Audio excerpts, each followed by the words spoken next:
everybody, now it's all about me. It's all about me, yeah. And out of everything that I lost, can't complain, cause it's when I found me. Some people tried to tell me I ain't listen. What's good, YouTube? It's your girl E. Smith. I'm back with another video. I want to give a huge shout out to my Mellow Clan family. Thank you guys so much for continuing to rock with me time after time. And if you're new to the channel, welcome to Mellow Talk. This is a safe space I created for us to come and discuss various viewpoints, opinions, and perspectives regarding true crime stories.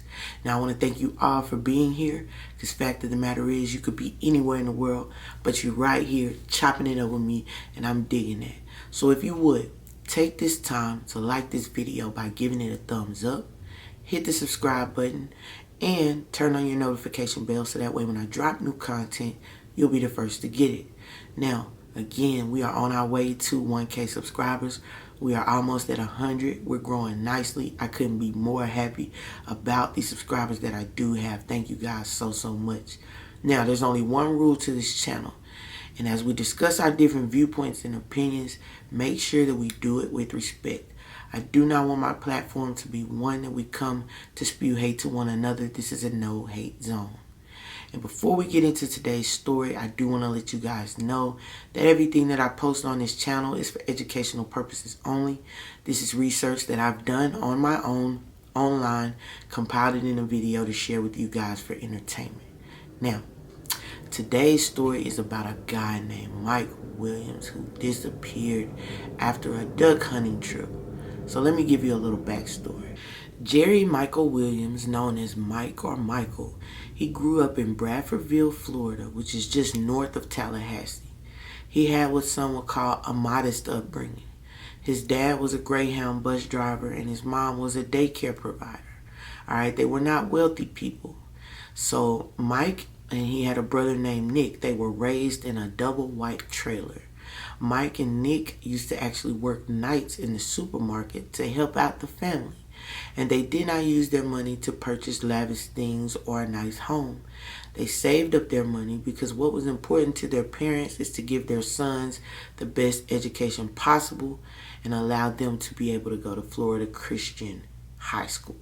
Mike was described as a stellar student. He excelled, serving as student council president.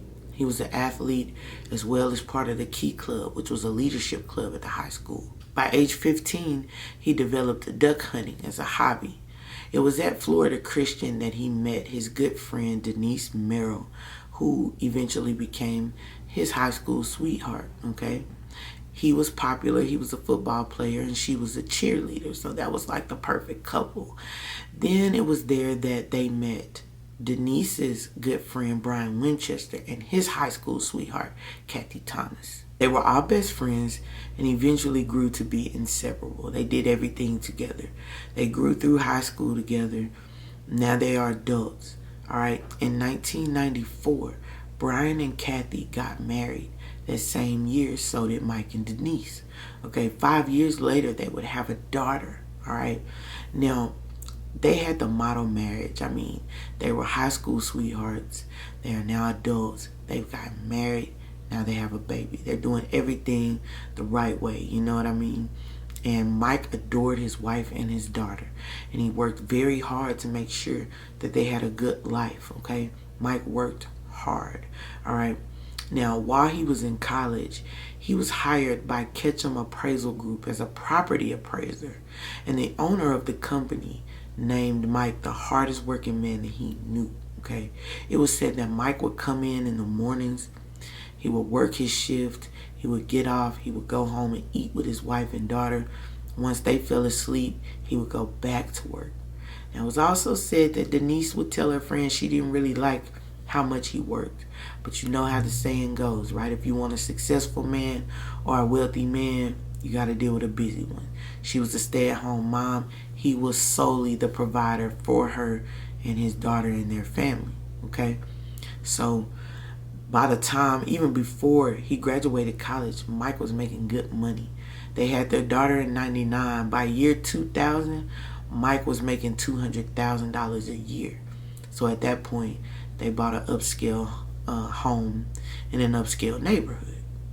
On December 16th of year 2000, this would be Mike and Denise's 6th wedding anniversary. It was decided that they were going to celebrate by having a night away and possibly working on baby number 2 because Mike wanted another baby. Alright, so that morning before dawn, Mike packed up his truck and told his wife he'd be back because he was going to get some duck hunting in before they started celebrating their anniversary. Now again, this is Mike's favorite hobby since he was 15 years old. This is something that he loves to do. So he got up, way before they were supposed to celebrate. He's going to go to Lake Seminole and do some duck hunting. Alright, he says he'll be back in a couple of hours. Now, Lake Seminole is about an hour away from where they live, so it's cool. Now, about 12 noon, his wife hadn't heard from him, okay? She hadn't heard from him, nor had he come home. So she starts calling around looking for him as she starts to worry. She finally reaches her friend Brian Winchester, Mike's best friend as well. And he and his dad assured her everything was fine, and they headed out to the lake. Okay, when they headed out to the lake, there were other searchers there searching for him. I imagine the authorities had been alerted. All right, and people who duck hunt, they wear a piece of gear called waders. Okay, and it's said that when a duck hunter is out duck hunting, if they were to fall into the water, these waders really quickly can fill up with water and get really heavy and sink a person or pull them under the water. So this is the concern when Mike has not shown up or called anybody. The searchers did not find Mike's body out there, okay? However, they did find evidence that Mike had been there. His truck was there, his boat was there with his shotgun inside of it. But no Mike. Where is he? Did he drown or what's going on? Now, Mike was last seen at a part of Lake Seminole called Stump Lake. And apparently in this particular area of water, the deepest part is about 6 to 8 feet. And trees had grew in the water and fallen. So the stumps are still there from the trees. So day after day, Brian Winchester and his dad are out there looking for Mike, okay? And they don't find him. Now the thing is, in most instances, when a person drowns, after a certain amount of time, the body will float back up to the surface. That's usually what happens when someone drowns, but not Mike's body. Where is his body? 10 days later, Mike's camo hunting hat is found floating on top of the water, okay? Not in any deep water or anything. So at this point, the whole drowning thing is moving off the table due to the absence of a body. If he drowned, it would not be this difficult to find him, okay? They are looking for him day after day. So now a new theory is coming into play that maybe Mike was eaten by an alligator. Because again, there are hella alligators out here in this lake. So we can't take that off the table. That's not far-fetched. And the fact that his things are here, but his body isn't, he had to have been eaten by an alligator, right? So within a few weeks, nobody's looking for Mike anymore. Finding Mike is pretty much seeming like it's not going to happen. Some animals ate him, and that's the end. Alright? Now his wife, she needed some closure. Okay, she hadn't said much throughout the search for him. However, when the search was called off because we couldn't find the body, she pretty much accepted him as deceased, and she had a memorial service for him. Now, mind you, this happened in December when Mike disappeared. It's now June, okay, and a fisherman finds Mike's waders in the water. Now, they're floating in the water. So they call police divers back out, searchers back out, because obviously if his waders are out here, then maybe his body is too, right? Okay, they still don't find his body, but they do find his jacket, they find his hunting license, they find his flashlight, they find more evidence that they didn't see before, okay, that Mike had been here. So now, again, the whole alligator thing is sounding even more logical at this point because all of his stuff is here, but his body isn't. Mike's mom, on the contrary, is not accepting the fact that her son is dead. Okay, she is examining every possibility. She's putting up flyers in the neighborhood. She's doing everything she can to keep Mike's face visible to the public, just in case anybody has seen him or anything like that. Okay, now at this point, his wife is being vilified in their town. Okay, because again, if somebody comes up missing or deceased or whatever the case may be, of course the spouse is the first person of interest, or the first person that everyone is looking at with suspicion. Okay, so the whole town is wondering, is she really this grieving widow or whatever? And the fact of the matter is, she's a stay-at-home mom. That's what she's been all throughout her marriage. Now her husband can be found. She's still a stay-at-home mom, and now has to figure out how she is going to take care of the expenses for herself and her daughter. They have a home, a big nice home in a big nice neighborhood. They have vehicles. They have things that have to continue to go on, right? So because of this, she went and petitioned for Mike to be declared deceased officially. And a judge granted that. And so because of that, she was able to cash in on his $1.5 million life insurance policy. Now, of course, her getting this life insurance money when there has not been any, sign of a body. Normally, to get insurance money, you have to prove that a person is deceased. You can't just say they're deceased, because if that's the case, everybody would have insurance money, right? So you have to prove it. And because there was no body produced, they couldn't prove it. However, the people who are in charge of her and Mike's insurance affairs are the Winchester Group, which is Brian Winchester and his dad, Marcus Winchester. Now, Brian and Mike were best friends. Marcus, which is Brian's dad, he loved Mike as if Mike was his own son. That's why he was out there day after day searching for Mike. That's his son's best friend, so it's like that's his son too. And so he wanted to help Denise. He wanted to make sure that she would not be struggling with bills and expenses. So he pulled whatever strings he needed to pull to make sure that she was able to get the life insurance policy and take care of herself and her daughter. Now, Mike's mom is still relentless in campaigning that the case be reopened and finding her son. Okay, so in 2004, it was 4 years later, the case was reopened. All right, and some of the evidence just didn't add up. After she examined all this, she just felt like some things didn't add up. Okay, some of those things were this. All right, let's just say that Mike was out there in his boat, because his boat was found, right? Now, when his boat was found, the gas tank was full.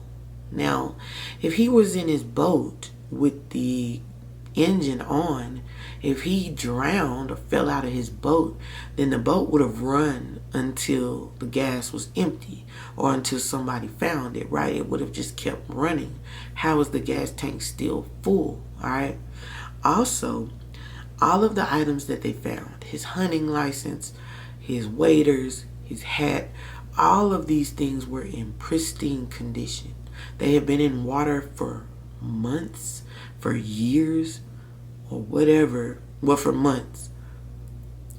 No teeth marks, no rips, no indication of animals. His hunting license was clear as day. You could see his name and all the information that was on it. So what's that about? Mike's mom even did some research on alligators because she just wasn't buying it. Check this out.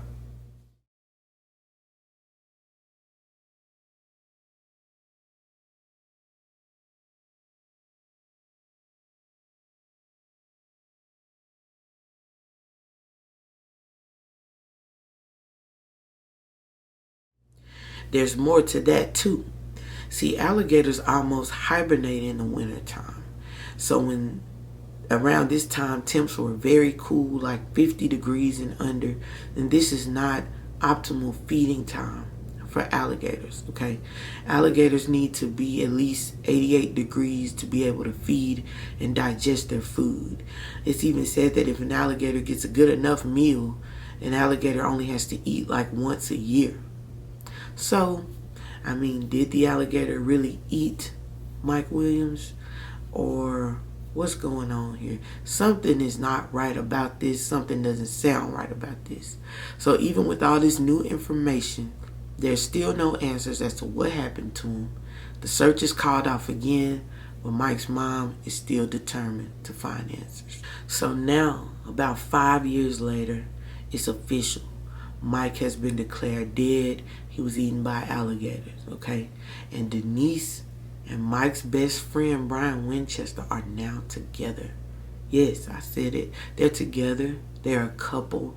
And not only that, they are married. Yes, and not only that, they are living in the house that Mike bought for his wife and his daughter. They are together. Did you hear what I said?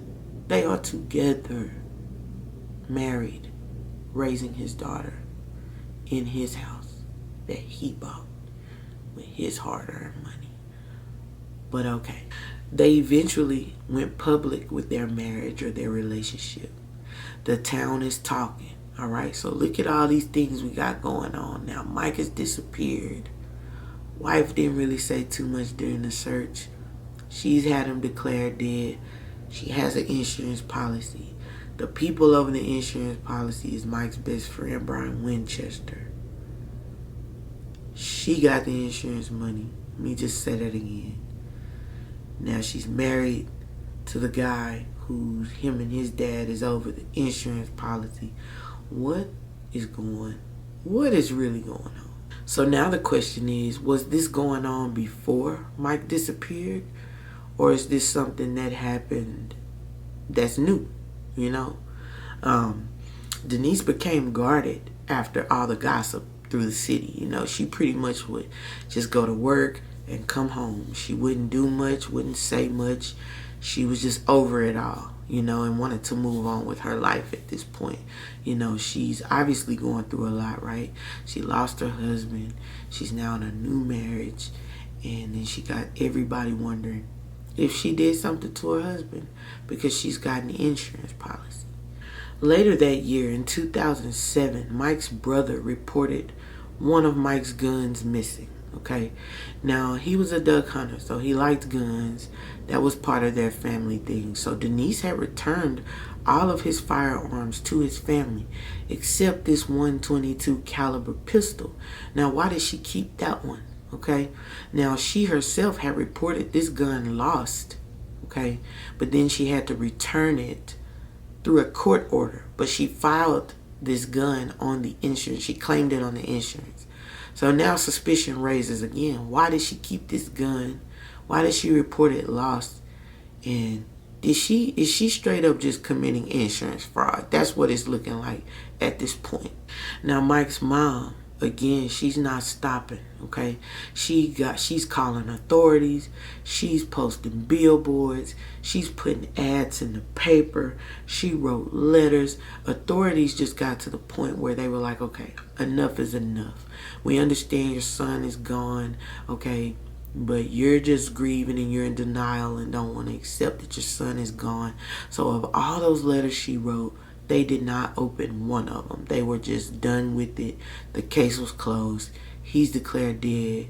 This lady is just, you know, it's her son. They understand how she feels, but they really feel like it's nothing they can do about it. Okay, so they stopped answering her calls and everything until one day she did find someone who would listen. In 2008, a detective had a discussion with Mike's mother. All right. And some of the things that concerned her equally concerned him. And he decided he wanted to help this grieving mom. So he looked deeper into Mike's insurance policies, okay? Now, he saw that he had 3. One that was taken out just 3 weeks before he went missing, okay? He wanted to know, did Mike really apply for this policy done by the Winchester Group? Let me check it out. So he went to pull up Mike's application for insurance. However, when he put in Mike's driver's license number, Denise's picture popped up, which was definitely a red flag, all right? Now, that made him want to know, you know, was this altered? How did this happen when she wasn't the applicant? Okay, it was also found that he had another policy that was taken out from between the time that he went missing and the time that she petitioned to have him declared deceased, finding a check even where she's paying the premium for that policy. He also looked into Brian and Denise's relationship to see if possibly this was something that was going on before Mike's disappearance, but there was no evidence of that. Now, they were in very close proximity to one another again because of the friendship between all four of them. So they all hung out together. They were all very, very close. However, there was no evidence at all whatsoever that would indicate that there was anything inappropriate going on between Brian and Denise during the time that her and Mike were married. However, Tallahassee police had on record a report of an abandoned vehicle one time at a church that was actually down the street from where Mike and Denise lived, okay? And they were very much so still married and still together at this time, all right? Now, when authorities looked into the vehicle, they found that it was registered to a Brian Winchester.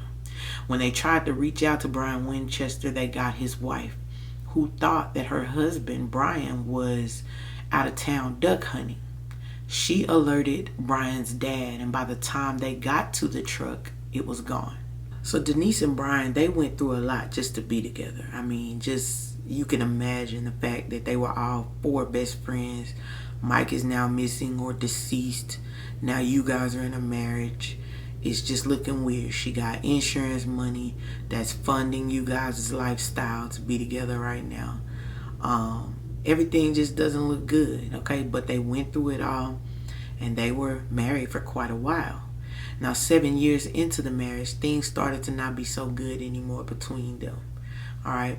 It was even said that Brian was fighting a sex addiction, which Denise was not happy with, and Denise actually walked in on him during some activity with another woman. Denise decides that she wants out of this marriage. Denise and Brian actually separated, and during the time of separation, which was about 4 years, they were together on and off, all right? But in 2016, Denise would officially file for divorce from Brian, and the marriage would end, okay? Brian even sought out to get help with his sexual addiction. However, he was still very much so struggling with it, and he decides that, he's going to make one last attempt to keep Denise as his wife, because in his eyes, she was the love of his life. Like, he loved her to no end. In August of 2016, Denise is driving to her job at FSU when Brian springs out the back seat and attacks her, okay? He's holding her at gunpoint, basically, and demanding that she drive, okay?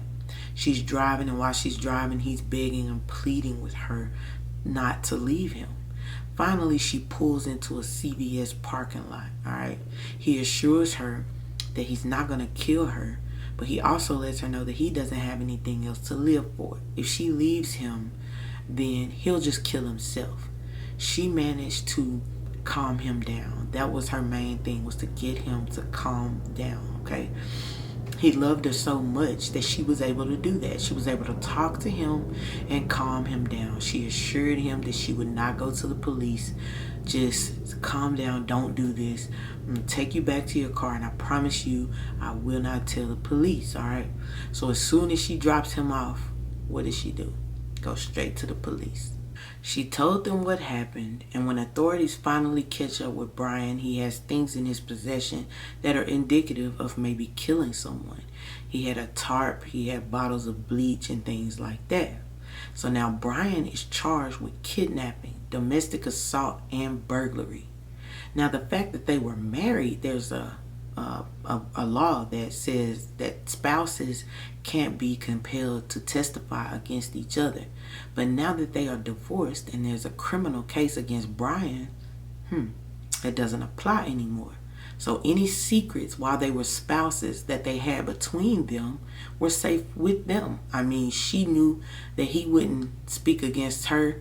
He knew that she wouldn't speak against him. So now that this divorce is on the table, what's going to happen now? So, of course, the marriage is ended, and you can pretty much guess the silence ended too.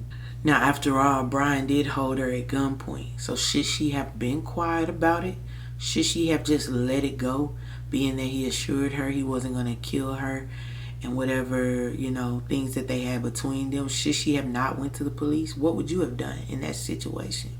Would you have went to the police? But either way, she went to the police, and the fact that she got them involved is now going to open up a new can of worms. So now Brian is facing charges for the kidnapping, the burglary, and the domestic assault against Denise. So he decides to make a secret deal with the prosecutors, okay? This deal will go on to be called the deal of the century, all right? And after this deal is done, authorities do a press conference, and it is said that after 17 years, Mike Williams' body has been found. Now, what did Brian Winchester know that we don't know? Brian gave information over in exchange for a more lenient sentence for kidnapping Denise. Now, he was facing life. He had been in jail almost a year at this point, like I said earlier, with a trial underway. So he approached prosecutors with the story. Once this story was told and examined, Denise was arrested for the murder of Mike Williams. So Denise murdered her husband? Let's look more into this. What's so crazy is that Brian is the star witness, okay? He tells officials that yes, he caused Mike's death. However, his wife Denise was the mastermind behind it. Denise was very cold. She didn't say much, but she did maintain her innocence that she didn't kill anybody. The cops knew everything at this point, and as expected, they turned on each other. Now, Brian testified in court that 3 years before Mike's disappearance, that he and Denise started having an affair, okay? And during this time, they were desperate to figure out how they could be together, all right? They, for years, they met in secret. They met up at hotels, parked cars at churches, and he would walk down a trail or an alley to get to the back door of her house. Mike would have retreats where he would have to go out of town for work, and once Denise got there, she would call Brian, and Brian would fly out and be with her too while Mike was working. Anytime that Mike and Kathy's backs were turned while they were out double dating, they were sneaking feels and kisses and stuff like that. So 9 months before Mike's disappearance, they started plotting and planning how they were going to get rid of him. Now, Denise's family and her background and the way she was raised, they did not believe in divorce. So divorcing him was not an option. So how would her and Brian be together? What would be the best thing to do? Brian Winchester suggested that he murder Mike at his job, make it look like a robbery, since he was at work all the time. Denise wasn't okay with that idea. She rejected that idea. Then Denise suggested that maybe they plan a boating incident where all the four of them go on a boat out in the water. They both push their spouses overboard, killing them. Okay, Brian rejected that. He was not okay with killing the mother of his children. Brian Winchester was reminded of a time that he and Mike went hunting in Arkansas. They got caught in some quicksand, and he actually had to rescue Mike. So that made him suggest to Denise that maybe he would stage a hunting accident, and then they would get rid of Mike that way. So on December 15th of year 2000, Brian made arrangements to go duck hunting with Mike at Lake Seminole, okay? Now, the thing is, nobody knew, though, that Brian was going with him, all right? It was thought that Mike was just going by himself. One of the things that his mother maintained throughout his whole disappearance was that she didn't think that he would go hunting by himself because it's just not safe, when in fact she was right, because his best friend Brian Winchester was with him. Now, he met Brian at a boat ramp. They got in this boat. They pushed off into the water, in this little boat. Now, once they got in the water, Brian did something to the boat that made Mike stand up. When Mike stood up, he pushed Mike over out of the boat. Alright, so Mike has these heavy waders on, and again, it is said that with these waders, when you fall over into the water, they fill up quickly with water and they will sink the person. This was Brian's hope as to what would happen to Mike. However, Mike has been duck hunting since he was 15. Okay, he was not new to this. He was true to it. So he had practiced several times on what to do should he ever, get in this situation. There was also a guy who testified that he showed him, and they practiced in a pool, what to do if your waders fill up with water and how to get out that situation the safest way. So what Mike did once he got pushed out of the water, they were in the stump lake, right? So he held on to a tree stump, kept his head above water, and he was struggling to get out of the waders. Now at this time, Brian is not understanding what's going on. So he moves the boat away from Mike so he can't hold on or hang on to the boat. He circles around Mike several times, but when he sees that Mike is saving himself, he shoots him in the face with a shotgun. Brian is in panic mode at this point, alright, because his plan is not working. Alright, Mike is not falling over and his waders are filling up and he's drowning. Okay, so at that point he had to do something, because how would he face his best friend saying, why did you push me over? What the heck was that about? Because I know I would have got out swinging if he would have let me survive. I would have got out swinging. But anyway, he panicked and he shot him. So of course he cannot leave Mike in the water with a gunshot wound. Alright, so he basically got Mike's body, drug it up a hill. He pulled his truck down, loaded Mike up into the truck. Alright, he then went and got the boat and took it somewhere else. Alright, he walked back to his truck and drove back to Tallahassee. Brian knew that there would be a search for Mike, so he strategically moved the boat somewhere else so that when they found the boat, they wouldn't concentrate on the area that they were actually in. And that afternoon, Brian took Mike's body to Leon County where he buried it. You gotta respect the persistence that Mike's mom had in finding her son. I mean, if your son or your daughter or whatever was missing for 17 years and there's no trace of their body anywhere, would you keep active and keep looking and stay on their necks no matter who rejected you, no matter who told you no for 17 years? Would you keep looking, or would you give up after so many years? But after that 17 years, Denise Williams was convicted on all charges: accessory after the fact, conspiracy to commit murder. She received life in prison. Alright, but check this out. Brian Winchester. Alright, this is why his deal was called the deal of the century, because this man got immunity for killing his best friend, because he is the only person who knew where Mike's body was. Denise didn't even know where his body was. Denise thought that the boating or the hunting incident went down as planned, that he drowned. Okay, she didn't know that he had been shot and all of that. So Brian was the only person that knew this. Alright, and so the fact that he gave that information to authorities and gave his mom closure on where his body was, he got immunity. And he got 20 years for the kidnapping of Denise Williams. He did serve time for that, but no time at all for killing his best friend. Oh my God. That is a hell of a deal. So just in case there's any doubt about the relationship and the closeness between them, when Brian testified, they asked him, "How do you know Mike Williams?"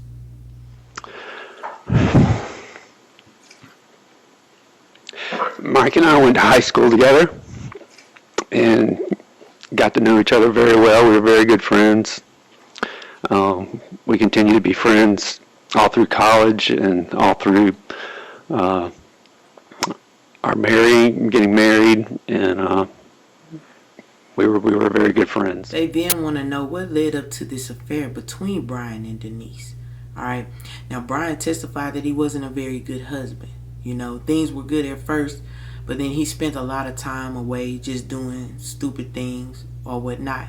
Alright, And then one day he found a note in his wife's purse from one of their old high school friends, and she had been cheating on him, and it crushed him. So at that point, he started looking outside of his marriage. The four of them started going out, all right? The things that they should have been doing in college, like drinking and going to bars, concerts, and things like that, they started doing after college. I remember one night in particular, there were several nights that we did this, but one night in particular, we started talking about sex a lot. Good week. The four of us. And I I was friends with Denise in middle school and high school, but I was never attracted to her until that point. And so after we started talking about sexual things and things that married couples shouldn't be talking about with each other, I think that's when the spark kind of started between the two of us.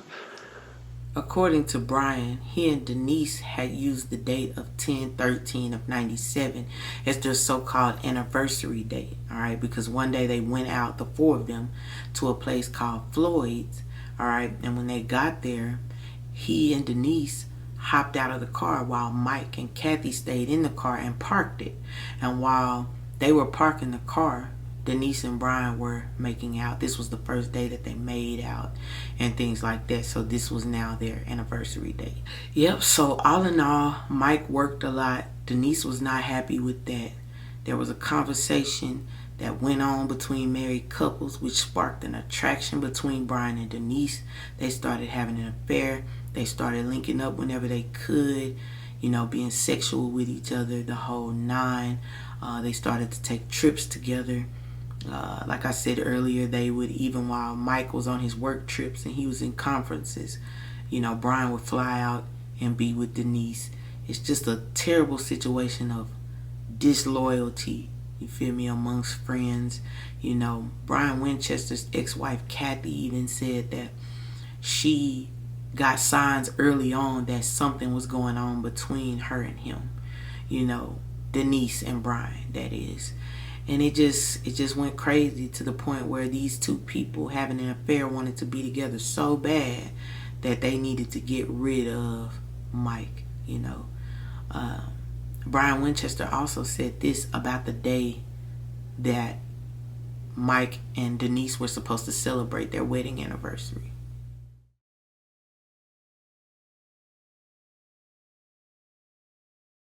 And anyway, so I think Mike made it pretty clear that this anniversary trip, it was going to be expected that this was, going to be their starting over date, that it had been long enough since Annalie had been born that it was time for them to start having sex again. I think he was kind of putting some pressure on Denise about that, and she did not want to go on that trip, did not want that trip to happen. This was one for the books. Be careful who you trust. Also, when you're in a relationship and when you're, you shouldn't be discussing what goes on in your bedroom with other people, things like that, because as you can see, it's a prime example. People get curious. People want to know what it's about. And in this case, they did find out what it was about, and so many other things transpired. Let me know what you guys think of this story. Thank you so much for coming back. I appreciate you being here, because the fact of the matter is you could be anywhere in the world, but you right here chopping it up with me, and I'm digging that. So make sure you like this video, subscribe to the channel, turn on your notification bell so that way when I drop new content, you'll be the first to get it. P.S. I do want to give an apology for the fact that I haven't posted in about 2 weeks. I've been having a lot of personal things going on, but I would never neglect y'all. I'm back. I love y'all. Again, thank you so much. Leave your opinion in the comments and bring your butts back. Peace. Welcome to the Mellow, yeah, yeah. Where we on